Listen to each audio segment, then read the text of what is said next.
Alhamdulillah pada saat ini kita bersyukur karena satu demi satu bukti itu terkuak, dan ini tidak lepas dari pertolongan Allah Subhanahu wa taala, Tuhan yang Maha Kuasa, bahwa perjuangan kita sedikit demi sedikit meskipun berat itu mulai menampakkan hasil. Kenapa saya bilang berat?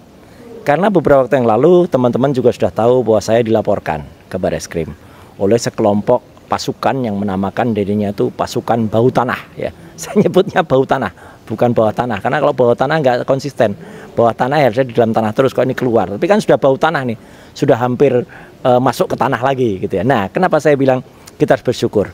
Karena meskipun awalnya mungkin teman-teman di Tempo itu agak-agak berat gitu ya mengeluarkan, tapi ya alhamdulillah mulai kemarin mereka mulai merilis ya di dalam bocor alusnya, yaitu Mas Pram, Mbak Cica, dan juga teman di sana ya, artinya Mas Abri, itu kemudian mengeluarkan rilisnya tentang Fufafa. Dan ini ada yang menarik ya, luar biasa. Mereka kan selalu mendapatkan informasi A1 dari dalam.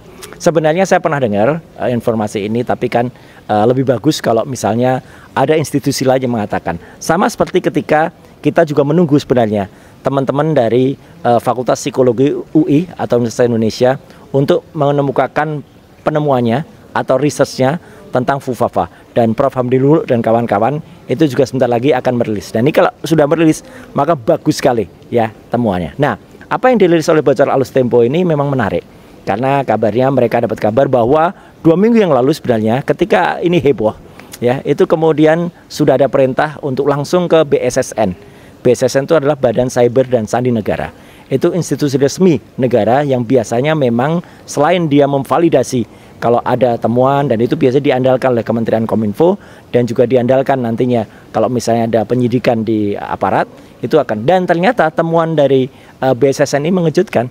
Karena apa? Karena akun Fufafa yang ada di Kaskus beberapa tahun yang lalu itu memang valid, itu adalah milik Wapres terpilih.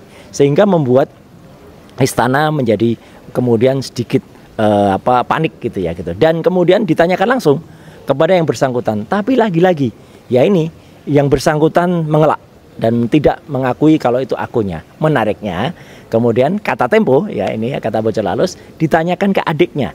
Jadi istana menanyakan ke adiknya, ke Kaisang, dan Kaisang memang ngaku jawab ya. Kaisang kan orangnya gitu, ceplas-ceplos ya, kadang-kadang kelepasan, kayak dia dulu juga kelepasan katanya mau ada kudeta nanti gitu ya. Nah, ternyata Kaisang pun mengamini bahwa akun Fufafa itu adalah milik kakaknya.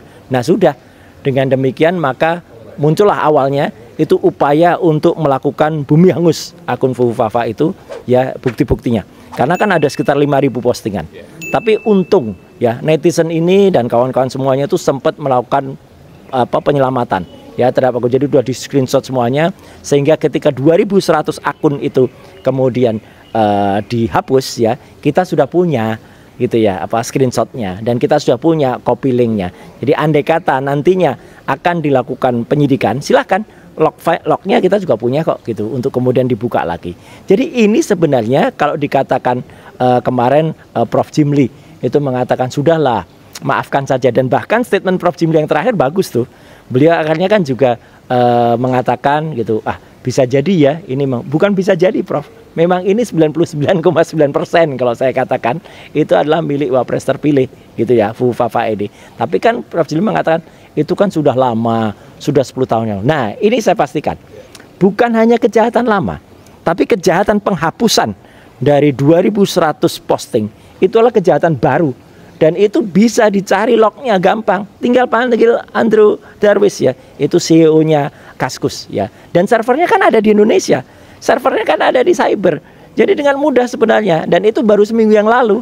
Jadi sebenarnya bisa di-track itu. Dan yang kedua, kalau mau dicari bukti dia kejahatan barunya, penghapusan nama dia di akun GoPay, di OVO dan lain sebagainya. Itu kejahatan itu. Ya, orang daftar akun itu atau daftar payment kayak gitu, payment gateway kayak gitu kan harus dengan nama asli. Kalau dia tadinya nama dia, kemudian diganti dengan Selamat, lah ini kan namanya pemalsuan dokumen ya. Itu harusnya menjadi bukti kriminal yang dilakukan lagi. Jadi setidaknya ada 2 alat bukti baru kriminal yang dilakukan oleh si orang ini ya, Wapres atau suruhannya. Kalaupun dia tidak ngaku ya, kalau itu ya sudah suruhannya saya kena, kan pasti adalah jejak digital itu tidak mungkin hilang. jejak digital itu akan ada. Maka ketika kemudian dilanjutkan dengan konon saya dilaporkan, justru nggak apa-apa. Saya justru senang. Kalau dilaporkan, maka polisi akan menggunakan yang namanya scientific crime identification. Harus menggunakan bukti forensik untuk menentukan siapa akun Fufafa itu. Dan itu clear. Pembuktiannya harus pelapor dulu. Pelapor dulu membuktikan kalau bukan saya, gitu ya. Mereka harus punya bukti dulu. Kemudian yang punya akun Fufafa itu dipanggil dulu. Jangan kemudian dibalik seolah-olah saya harus membuktikan dulu, kebalik itu logikanya. Jadi apalagi saya dilaporkan katanya menghina lambang negara. Duh, lambang negara, kalau lambang negara menurut Undang-Undang Dasar 1945 pasal 36A itu burung Garuda Pancasila, bukan wapres terpilih. Ini gimana nih logikanya gitu, ngawur ini. Jadi ya udahlah, nggak apa-apa. Tapi saya senang ya gitu, publik makin terbuka dan tangan-tangan Tuhan kemudian mulai bergerak. Dan sekali lagi kita tidak jumawa, tapi kita tetap mohon doa dan dukungan rakyat Indonesia. Ayo kita bongkar, kita selamatkan Indonesia dengan pergerakan-pergerakan ini. Saya juga berterima kasih kepada teman-teman civil society yang terus bergerak tanpa kenal lelah, tanpa ada yang membayar mereka, apalagi tanpa ada bohir di belakangnya ya.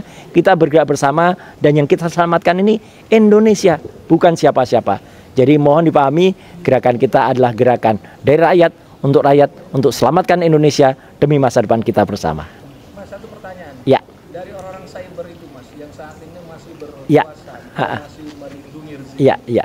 Ada nggak kesempatan mereka untuk menghapus atau mengganti nama Fufafa itu, Mas? Akunnya itu? Ya, kalaupun diganti, ya sekarang kan saya juga ini sekaligus kritik juga ya kepada teman-teman yang dulu disebut pakar IT, pakar cyber, bahkan juga saya ketawa. Kemarin ada ahli, katanya ahli keamanan cyber diundang di salah satu TV nasional, ternyata dia omongannya juga sama, sudahlah ini sudah 10 tahun yang lalu, sudah nggak ada gunanya lagi diungkap, kita harus mengedepankan perdamaian.